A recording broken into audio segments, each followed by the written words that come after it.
नमस्कार दोस्तों, स्वागत है आप सभी का एक बार फिर से हमारे YouTube चैनल पर।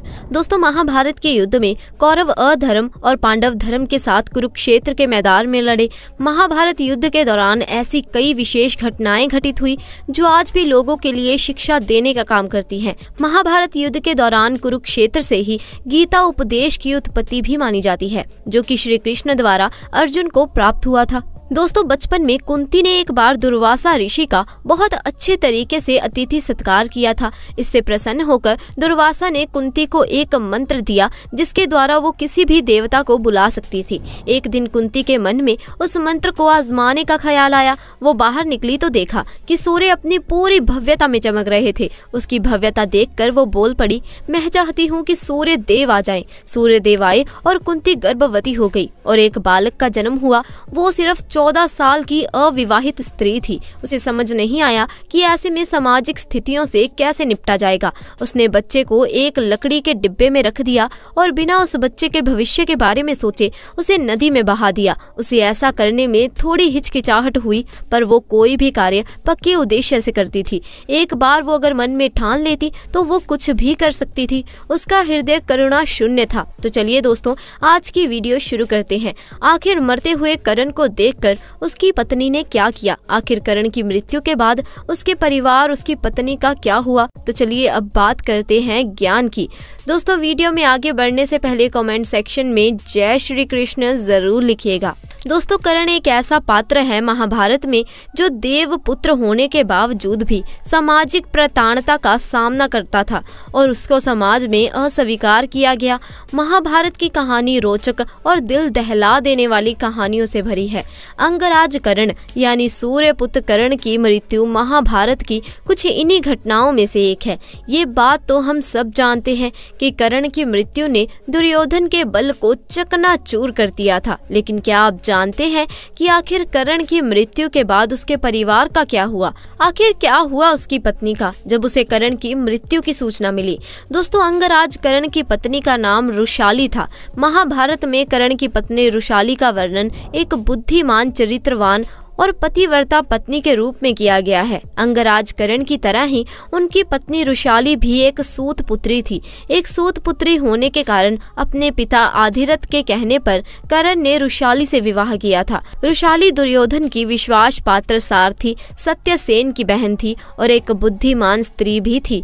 महाभारत में कर्ण की पत्नी रुशाली के बारे में बहुत ही कम वर्णन मिलता है, लेकिन रुशाली का तप और प्यार किसी स्त्री से कम नहीं था। महाभारत में उसे सत्य और निष्ठा का पालन करने वाली एक धर्ममा स्त्री के रूप में दिखाया गया है। ऐसा कहा जाता है कि रुशाली को द्रौपदी के चीरहरण की खबर पहले ही लग गई थी। रुशाली ने दुर्योधन और शकुनी के इरादे को पहले ही भांप लिया था। रुशाली ने द्रौपदी के चीरहरण को पहले से ही रोकने का पूरा प्रयास भी किया था, लेकिन होनी को कौन टाल सकता था? कहते हैं कि कर्ण की मृत्यु के बाद रुशाली की जीने की इच्छा लगभग खत्म हो ही गई थी, लेकिन उसके बाद वो कर्ण की चिता पर ही उसके साथ सती हो गई। महाभारत के युद्ध में कर्ण के सारे पुत्र मारे जा चुके थे, लेकिन उसका और रुशाली का एक पुत्र अंत तक जीवित बचा हुआ था। जब रुशाली को कर्ण की मृत्यु की सूचना मिली, तब उसे पता चला कि उसका दाह संस्कार किया जा रहा है, तो वो भी युद्ध भूमि में पहुंची। और उसके बाद जब कर्ण की चिता पर आग लगाई गई, तब उस समय रुशाली भी उसके साथ सती हो गई। कहते हैं रुशाली और कर्ण का एक पुत्र जीवित बचा हुआ है। जी हाँ, ऐसे तो कर्ण के 9 पुत्र थे। कहते हैं रुशाली तो कर्ण के साथ सती हो गई, लेकिन सुप्रिया, माता कुंती, गांधारी और धृतराष्ट्र के साथ वन में तप के लिए चली गई थी। कहते हैं कर्ण के ये 9 के 9 पुत्र बड़े ही तेजस्वी और पराक्रमी योद्धा थे और ये सब अपने पिता के समान ही हर युद्ध कौशल में माहिर थे। महाभारत के युद्ध में कुरुक्षेत्र के युद्ध भूमि पर कर्ण के पुत्रों ने खलबली मचा दी थी। उन्होंने अनेक पांडव योद्धाओं को हराया और भारी मात्रा में पांडव सेनाओं का संहार किया। कर्ण के पुत्रों ने युद्ध में वो रण कौशल दिखाया जिसे देखकर अनेकों पांडव योद्धा भयभीत हो उठे थे। अपने पिता कर्ण के समान ये भी पांडवों की विजय में बड़े भ्राता थे। पांडव जानते थे कि बिना कर्ण और उनके पुत्रों के दमन के वो युद्ध नहीं जीत सकते। वहीं युद्ध के 17 दिन कर्ण और अर्जुन के बीच बड़ा घनघोर युद्ध हुआ और यहाँ पर भगवान श्री कृष्ण की चतुराई और छल के कारण अर्जुन के हाथों वीर गति को प्राप्त हुए। उसी दिन कर्ण के 8 पुत्र वीर गति को प्राप्त हो गए थे। वहीं शत्रुंजय, वृषसेन और द्विपद को अर्जुन ने मारा। वहीं भीम के हाथों वनसेन की मृत्यु हुई तो चित्रसेन, सत्यसेन और सुषेण को स्वयं नकुल ने मारा। इस प्रकार कर्ण के 9 में से 8 पुत्र महाभारत के युद्ध में मारे गए। दोस्तों कहते हैं वृषकेतु कर्ण और वृषाली का एक लौता जीवत्य पुत्र था। वृषकेतु के पिता और अन्य सभी भाइयों का अंत हो चुका था तथा उनकी माता की कर्ण की चिता पर सती हो गई थी। वृषकेतु अकेला हो गया था। उसके सभी अपने चल बसे थे, लेकिन इसके बाद भी उसने कभी भी अपने मन में बदले की भावना नहीं डाली। वृषकेतु का बचपन दरअसल अपनी माता यानी वृषाली के साथ ही बीता था, इसीलिए उसके चरित्र पर उसकी माता का प्रभाव पड़ा। उसने कभी भी पांडवों के विषय में कुछ गलत नहीं सोचा तथा उनसे कभी भी अर्जुन को गलत नहीं माना।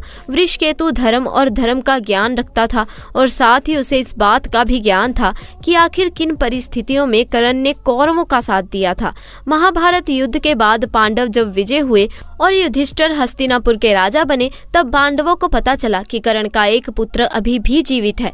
इसीलिए उन्होंने वृषकेतु को अपने पास बुलाया। वृषकेतु को पांडवों ने बड़ा स्नेह दिया। अपने बड़े भाई कर्ण को सच्ची श्रद्धांजलि देते हुए पांडवों ने वृषकेतु को इंद्रप्रस्थ का राजा बनाया और कर्ण पुत्र वृषकेतु ने युधिष्ठिर की छत्र छाया में वर्षों तक शासन किया तथा वो एक आदर्श राजा के रूप में स्थापित हुए।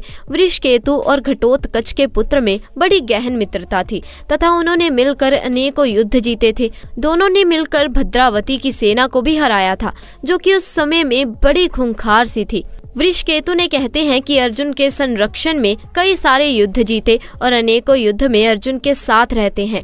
जब युधिष्ठिर ने आश्रम का यज्ञ किया तब उस समय भारत विजय पर स्वयं अर्जुन के साथ वृषकेतु भी निकले थे, जहां दोनों ने मिलकर अनेकों राजाओं को परास्त किया और उनके राज्यों को छीना। इसी अभियान के समय में जब जाने अनजाने में अर्जुन के पुत्र बभुवाहन से उनका मुकाबला हुआ तो बभुवाहन का युद्ध स्वयं वृषकेतु के साथ भी हुआ था और बभुवाहन ने अर्जुन के साथ साथ वृषकेतु का भी वध कर दिया था।